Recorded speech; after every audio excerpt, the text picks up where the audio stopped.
नमस्कार।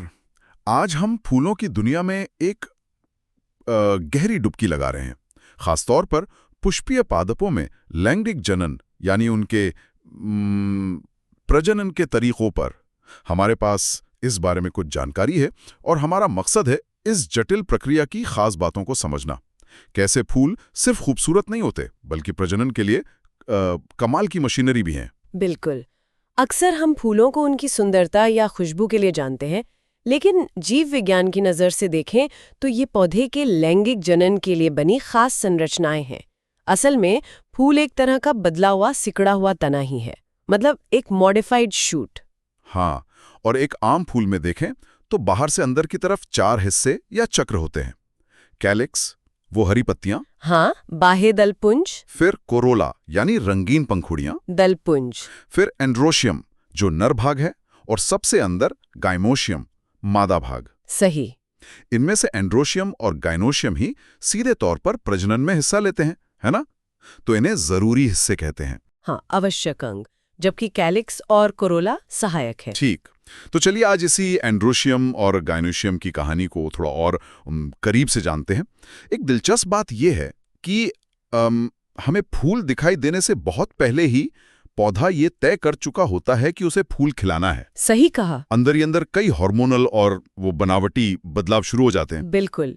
पौधे की चोटी पर जो लगातार बढ़ने वाला हिस्सा होता है, जिसे प्ररोह शीर्ष विभजोकक कहते हैं, शूट एपाइकल मेरिस्टम। हाँ, वो बदलकर जनन विभजोतक बन जाता है, रिप्रोडक्टिव मेरिस्टम। इसी से फिर वो डंठल बनता है जिस पर कलियां लगती हैं, और उन्हीं कलियों में नर और मादा जनन अंग तैयार होते हैं।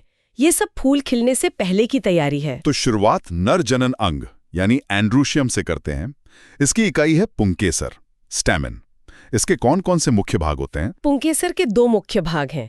एक है लंबा पतला डंठल जैसा हिस्सा जिसे तंतु या फिलामेंट कहते हैं। ओके। और इसके सिरे पर लगा होता है परागकोश यानी एंथर, जो थोड़ा फूला हुआ होता है, और यही वो जगह है जहां परागकण पोलन ग्रेन्स बनते हैं। और ये परागकोश कैसा दिखता है?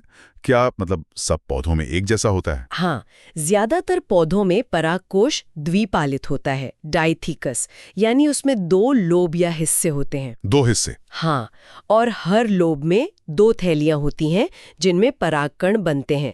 तो कुल मिलाकर 4 थैलियां या लघु बीजाणु धानियां, माइक्रोस्पोरेंजिया होती हैं। 4? अच्छा जी। लेकिन हाँ, कुछ अपवाद भी हैं, जैसे गुड़हल हिबिस्कस जिस परिवार से है, मालवेसी। हाँ, मालवेसी कुल। उनमें परागकोश में सिर्फ एक ही पाली और 2 थैलियां होती हैं, मोनोथीकस कहते हैं उसे। अच्छा, ये फर्क है।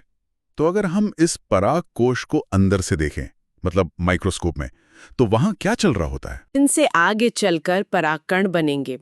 इन कोशिकाओं को घेरे हुए परागकोश की दीवार होती है जो 4 परतों की बनी होती है। 4 परतें, अच्छा।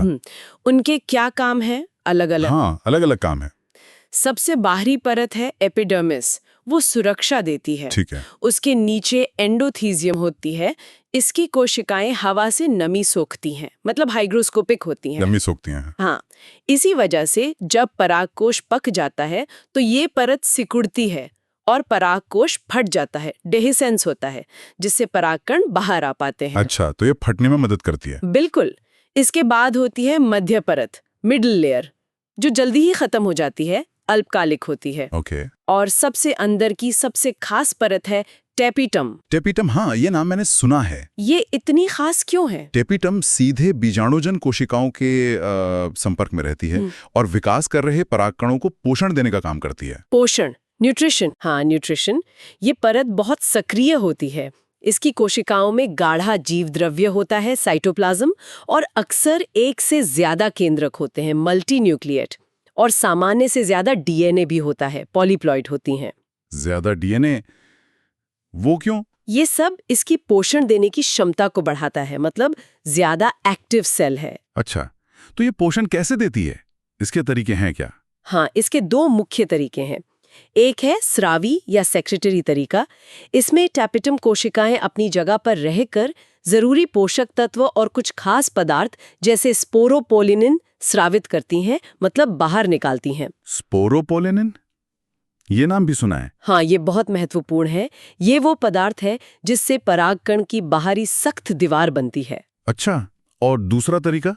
दूसरा तरीका है अमीबिया या अमीबॉइड। इसमें टैपेटम कोशिकाएं टूट जाती हैं और अपना सारा पदार्थ सीधे विकासशील परागकणों के बीच छोड़ देती हैं। मतलब सीधे ही पोषण में मिल जाती हैं। हाँ, एक तरह से दोनों का मकसद एक ही है, परागकणों को अच्छे से विकसित करना। और ये स्पोरोपोलिनिन आपने बताया, ये परागकण की बाहरी दीवार बनाता है। ये इतना महत्वपूर्ण क्यों है? स्पोरोपोलिनिन प्रकृति के सबसे प्रतिरोधी मतलब रेजिस्टेंट जैविक पदार्थों में से एक है। ये बहुत कठोर होता है। कितना कठोर? इतना कि इसे तेज एसिड, बेस या ज्यादा तापमान भी आसानी से नष्ट नहीं कर पाता। आज तक ऐसा कोई एंजाइम नहीं मिला जो इसे गला सके। सच में? कोई एंजाइम नहीं? हाँ, इसी कमाल के पदार्थ की वजह से परागकण हजारों लाखों सालों तक चट्टानों में जीवाश्म फॉसिल्स के रूप में सुरक्षित रह जाते हैं। अरे वाह! इससे वैज्ञानिकों को पुराने जमाने के पेड़ पौधों के बारे में जानने में बहुत मदद मिलती है। कमाल है। यानी ये परागकण की सुरक्षा कवच जैसा है। बिल्कुल बुलेट प्रूफ। हाँ कह सकती हैं। ये बाहरी मोटी डिजाइन वाली परत एक्साइन कहलाती है, जो स्पोरोपोलिनिन से बनी है। इसके अंदर एक पतली परत इंटाइन होती है, जो सेलुलोज और पेक्टिन से बनी होती है। ये थोड़ी नरम होती है। और एक्साइन पर डिजाइन भी होते हैं। हाँ, एक्साइन पर जो अलग अलग तरह के डिजाइन या पैटर्न होते हैं, वो हर पौधे के लिए खास हो सकते हैं। इससे परागकणों को पहचानने में मदद मिलती है, टैक्सोनॉमी में इस्तेमाल होता है। मैंने सुना है एक्साइन में कुछ खाली जगहें भी होती हैं, छेद जैसे। हाँ, एक्साइन पूरी तरह से बंद नहीं होती। इसमें एक या ज्यादा पतले हिस्से या छेद जैसे होते हैं, जिन्हें जनन छिद्र या जर्म पोर्स कहते हैं। Germ pores? हाँ, इन्हीं जगहों से जहां स्पोरोपोलिनिन नहीं होता, परागण के बाद पराग नलिका पॉलन ट्यूब बाहर निकलती है। अच्छा, यहीं से निकलती है ट्यूब। ये कितने होते हैं? आमतौर पर एक बीज पत्री मोनोकॉट्स जैसे गेहूं, मक्का, उनमें एक जनन छिद्र होता है। और द्विबीजपत्री डाइकॉट्स जैसे मटर, चना, उनमें 3 जनन छिद्र होते हैं। ट्राइकॉलपेट कहते हैं। अच्छा, और कुछ परागकण चिपचिपे भी लगते हैं, वो क्या होता है? हाँ, कई कीट परागण वाले फूलों के परागकणों पर एक तैलीय चिपचिपी परत होती है, जिसे पोलन किट कहते हैं। Pollen kit? हाँ, ये कैरोटेनॉइड और लिपिड से बनी होती है। इसका काम है कीटों को आकर्षित करना रंग और गंध से। परागकणों को कीटों के शरीर पर चिपकाना, ताकि वो दूसरे फूल तक ले जा सकें। बिल्कुल, और उन्हें सूरज की तेज यूवी किरणों से भी बचाना। लेकिन ये परागकण हमेशा फायदेमंद नहीं होते, है ना? कुछ लोगों को इनसे एलर्जी भी हो जाती है। हाँ, ये भी एक पहलू है। बहुत से हवा द्वारा परागित होने वाले मतलब विंड पॉलिनेटेड पौधों के परागकण हवा में उड़ते रहते हैं। हाँ, हवा में तो बहुत होते हैं। और कुछ लोगों में ये एलर्जी पैदा कर सकते हैं, जैसे पार्थेनियम या गाजर घास। अरे हाँ, वो तो बहुत फैल गई है आजकल। हाँ, वो भारत में बाहर से आई और अब बहुत फैल गई है। इसके परागकण काफी लोगों में एलर्जी और दमा जैसी समस्याएं पैदा करते हैं। हे फीवर भी पराग से होने वाली एक आम एलर्जी है। दूसरी तरफ इनका पोषण मूल्य भी है, लोग खाते भी हैं इन्हें। बिल्कुल, परागकण पोषक तत्वों, खासकर प्रोटीन और विटामिन से भरपूर होते हैं। पश्चिमी देशों में इनके टैबलेट और सिरप बनाकर बेचे जाते हैं। माना जाता है कि यह सेहत और खासकर एथलीटों की परफॉर्मेंस सुधारते हैं। अच्छा, एथलीट भी लेते हैं? हाँ, ऐसा दावा किया जाता है। ये परागकण बनने के बाद कितनी समय तक जीवित रहते हैं? मतलब उनकी वायबिलिटी कब तक रहती है? इनकी जीवन क्षमता, वायबिलिटी बहुत अलग-अलग होती है। कुछ अनाज जैसे चावल और गेहूं के परागकण तो हवा में आने के सिर्फ 30 मिनट के अंदर ही अपनी अंकुरण क्षमता खो देते हैं। बस आधा घंटा? हाँ, बहुत कम। वहीं दूसरी तरफ गुलाब, मटर या आलू टमाटर वाले परिवारों रोसेसी, लेग्यूमिनोसी, सोलनेसी के परागकण कई महीनों तक जीवित रह सकते हैं। कई महीने? ये तो काफी फर्क है। हाँ, और इन्हें हम लंबे समय तक रख भी सकते हैं। इन्हें द्रव नाइट्रोजन, लिक्विड नाइट्रोजन में -196 डिग्री सेल्सियस पर रखकर सालों तक संरक्षित किया जा सकता है। -196 डिग्री सेल्सियस? बहुत ठंडा। हाँ, इसे क्रायोप्रिजर्वेशन कहते हैं। ये तकनीक फसल सुधार कार्यक्रमों, क्रॉप ब्रीडिंग प्रोग्राम्स के लिए बहुत उपयोगी है। पोलन बैंक्स बनाते हैं ऐसे। Pollen banks? हाँ, जैसे सीड बैंक्स होते हैं। बिल्कुल। तो परागकोश में परागकण बन गए। अब आगे क्या होता है? ये नर युग्मक मेल गैमीट कैसे बनाते हैं? परागकण, जिसे लघु बीजाणु या माइक्रोस्पोर भी कहते हैं, असल में नर युग्मकोद्भिद मेल गैमेटोफाइट की पहली कोशिका है। अच्छा, यही पहली सेल है। हाँ, इसका विकास परागकोश के अंदर ही शुरू हो जाता है। परागकण का केंद्रक एक बार विभाजित होता है माइटोसिस से। इससे 2 कोशिकाएं बनती हैं, एक बड़ी कायिक कोशिका जिसे वेजिटेटिव या ट्यूब सेल कहते हैं और एक छोटी जनन कोशिका यानी जेनरेटिव सेल। 2 कोशिकाएं बन गई। हाँ, तो क्या परागण इसी 2 कोशिका वाली अवस्था में होता है? ज्यादातर पौधों में करीब 60% एंजियोस्पर्म्स में हाँ, परागण इसी 2 कोशिकीय अवस्था में होता है। और बाकी 40% में? बाकी 40% में परागण से पहले ही वो छोटी जनन कोशिका फिर से विभाजित होकर 2 नर युग्मक बना लेती है, माइटोसिस से ही। तब परागण 3 कोशिकीय अवस्था में होता है। अच्छा, तो ये या तो 2 सेल स्टेज में झड़ते हैं या 3 सेल स्टेज में। बिल्कुल। और अगर 2 कोशिकीय अवस्था में परागण हुआ तो आगे का विकास कहाँ होता है? तब आगे का विकास फूल के मादा भाग यानी वर्तिकाग्र स्टिग्मा पर पहुंचने के बाद होता है। स्टिग्मा पर? हाँ, परागकण वर्तिकाग्र से नमी और पोषण जैसे शर्करा, बोरॉन वगैरह सोखता है। फिर इंटाइन परत जो अंदर वाली थी, हाँ, सेलुलोज और पेक्टिन वाली, वही वो जनन छिद्र से बाहर निकलकर एक पतली नली बनाती है जिसे पराग नलिका या पोलन ट्यूब कहते हैं। ओके, पोलन ट्यूब बन गए। और वो 2 नर युग्मक कब बनते हैं? अगर परागण 2 कोशिकीय अवस्था में हुआ था तो जनन कोशिका इसी पराग नलिका के अंदर जैसे जैसे वो बढ़ रही होती है विभाजित होकर 2 नर युग्मक बनाती है। ट्यूब के अंदर ही? हाँ, ट्यूब के अंदर। ये नर युग्मक अचल होते हैं, नॉन मोटाइल, मतलब खुद से चल नहीं सकते। तो ट्यूब ही उन्हें ले जाती है? बिल्कुल। अब ये पूरी संरचना जिसमें एक कायिक कोशिका का केंद्रक जो नलिका को गाइड कर रहा है और 2 नर युग्मक हैं, ये परिपक्व नर युग्मकोद्भिद है, मैच्योर मेल गैमेटोफाइट। पराग नलिका का काम इन नर युग्मकों को मादा युग्मक तक पहुंचाना है। ये पराग नलिका रास्ता कैसे ढूंढती है? मतलब अंडाशय के अंदर बीजांड तक कैसे पहुंचती है? ये बड़ा दिलचस्प है। पराग नलिका वर्तिका स्टाइल से होते हुए अंडाशय ओवरी की तरफ बढ़ती है। माना जाता है कि ये वर्तिका और बीजांड ओव्यूल द्वारा छोड़े गए कुछ रासायनिक संकेतों केमिकल सिग्नल्स की तरफ आकर्षित होती है। केमिकल्स? हाँ, इसे रसायनानुवर्ती गति कहते हैं, कीमोट्रोपिक मूवमेंट। जैसे कोई खुशबू के पीछे पीछे जाए, कैल्शियम, बोरॉन, इनोसिटॉल जैसे पदार्थ इसमें भूमिका निभाते हैं। अच्छा, ये तो बड़ा सटीक नेविगेशन सिस्टम हुआ। हाँ, है तो। ठीक है, तो ये हुई नर भाग की कहानी। अब आते हैं मादा जनन अंग यानी गाइनोशियम पर। गाइनोशियम फूल का मादा जनन चक्र है। इसकी इकाई को अंडप या कार्पल कहते हैं। कभी कभी स्त्री केसर या पिस्टल भी कहते हैं, जो एक या एक से ज्यादा कार्पल से मिलकर बन सकता है। तो एक फूल में एक ही अंडप हो सकता है या ज्यादा भी? हाँ, एक भी हो सकता है, जैसे मटर में, उसे मोनोकार्पेलरी कहते हैं, या एक से ज्यादा भी हो सकते हैं, मल्टीकार्पेलरी। अगर ज्यादा हैं तो वो आपस में जुड़े हुए हो सकते हैं, सिनकापस, हाँ, जैसे गुड़हल या टमाटर में, जुड़े हुए। या फिर अलग अलग हो सकते हैं, हाँ, एपोकापस, जैसे चंपा या गुलाब में देखा होगा, बहुत हाँ, सारे हाँ। छोटे छोटे पिस्टल जैसे दिखते हैं। हाँ हाँ, देखे हैं।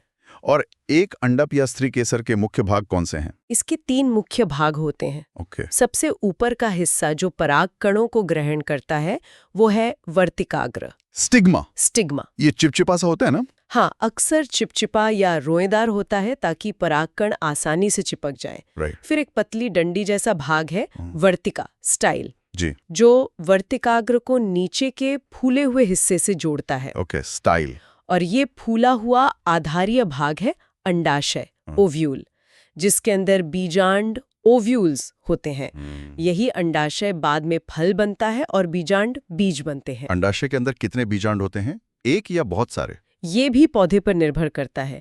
कुछ में सिर्फ एक ही बीजांड होता है अंडाशय में, जी। जैसे आम, गेहूं, धान। अच्छा, आम में एक ही होता है? हाँ, तो कई पौधों जैसे पपीता, तरबूज, ऑर्किड में अंडाशय के अंदर बहुत सारे बीजांड होते हैं। बीजांड की अपनी संरचना कैसी होती है?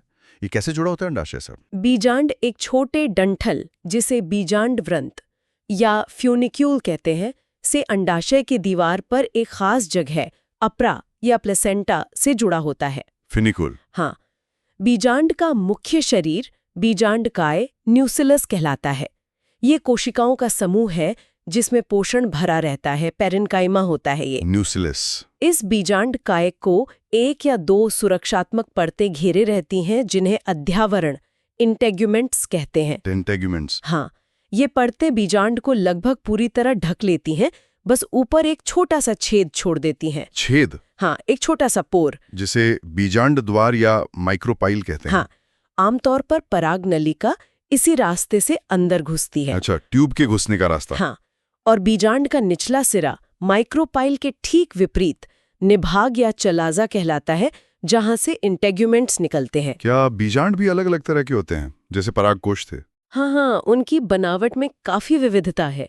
जैसे बीजांड का एक कितना बड़ा या विकसित है, या उस पर एक इंटेग्यूमेंट है या 2। लेकिन सबसे आम वर्गीकरण बीजांड द्वार, निभाग और बीजांड वृंद की आपसी स्थिति के आधार पर होता है। अच्छा, उनकी पोजीशन के हिसाब से? हाँ, सबसे सीधा प्रकार है ऑर्थोट्रोपस या एट्रोपस। इसमें माइक्रोपाइल, चलाजा और फिनिकल तीनों एक सीधी लाइन में होते हैं। ये थोड़ा आदिम, प्रिमिटिव माना जाता है। और सबसे आम कौन सा है? आपने कहा था 80% से ज्यादा में होता है। सबसे आम है एनाट्रोपस या उल्टा बीजांड। इसमें बीजांड 180 डिग्री घूम जाता है। पूरा उल्टा? हाँ, जिससे बीजांड द्वार, माइक्रोपाइल, नीचे बीजांड वृंद, फनिकल के पास आ जाता है। लगभग 82% एंजियोस्पर्म परिवारों में यही पाया जाता है। ऐसा क्यों होता होगा? मतलब उल्टा होने का क्या फायदा? शायद इस उल्टे होने से बीजांड द्वार को ज्यादा सुरक्षा मिलती है या पराग नलिका का रास्ता आसान हो जाता है। पर हाँ, ये सबसे कॉमन टाइप है। बाकी और भी प्रकार हैं, जैसे आधा उल्टा हेमियानाट्रोपस, मुड़ा हुआ कैम्पाइलोट्रोपस वगैरह, लेकिन ये 2 मुख्य हैं। कभी कभी बीजांड के बाहर कुछ और संरचनाएं भी दिखती हैं, जैसे लीची में वो जो हम खाते हैं, वो क्या है? हाँ, वो एरिल कहलाता है। ये बीजांड के बाहर विकसित होने वाली एक अतिरिक्त तीसरी परत जैसी है, जो लीची में गूदेदार और खाने योग्य होती है। जायफल में भी एरिल होता है। कुछ और संरचनाएं भी हो सकती हैं, जैसे कैरेंकल या ऑब्ट्यूरेटर, पर मुख्य भाग यही है। ठीक है, अब सबसे अहम सवाल पर आते हैं। इस बीजांड के अंदर मादा युग्मक, फीमेल गैमीट या अंड कोशिका, एग सेल, कैसे बनती है? ये प्रक्रिया थोड़ी जटिल है। पहले होती है गुरु बीजाणु जनन, मेगास्पोरोजीनेसिस। मेगास्पोरोजिनेसिस। हाँ, बीजांडकाय न्यूसेलस के अंदर कोई एक कोशिका, आमतौर पर माइक्रोपाइल की तरफ वाली, बड़ी होकर गुरु बीजाणु मात्र कोशिका, मेगास्पोर मदर सेल या एमएमसी बन जाती है। ये डिप्लॉइड होती है। Okay, MMC. ये एमएमसी अर्धसूत्री विभाजन, मियोसिस करती है। इससे 4 अगुणित हैप्लॉइड गुरु बीजाणु मेगास्पोर्स बनते हैं। मियोसिस से 4 सेल? हाँ, और ये चारों आमतौर पर एक लाइन में लगे होते हैं, एक लीनियर टेट्राड बनाते हैं। 4 बनते हैं तो चारों ही काम आते हैं, जैसे परागकण में तो चारों बनते थे। नहीं, यहाँ थोड़ा अलग है। ज्यादातर पौधों में, लगभग 70% एंजियोस्पर्म्स में ऐसा नहीं होता। सबसे आम तरीका, जिसे पॉलीगोनम प्रकार का विकास कहते हैं, उसमें इन 4 में से 3 गुरु बीजाणु नष्ट हो जाते हैं, डीजेनरेट कर जाते हैं। नष्ट हो जाते हैं?